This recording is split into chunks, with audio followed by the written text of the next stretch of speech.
দেখাতে পারিনি, আর সব গিফট এখানে নেই, আর ঢুকিয়ে রেখেছে বহু গিফট, তাই জন্য আমি একটু আসলে সেটা দেখাচ্ছি।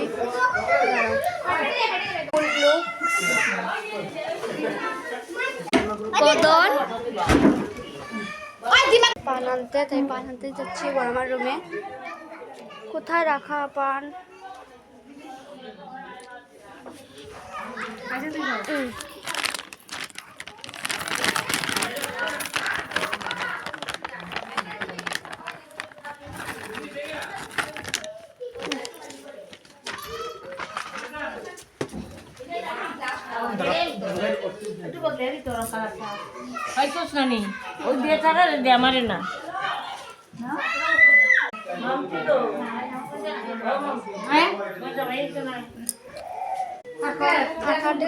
একটু বাই ফুলটা নামে না ফুলটা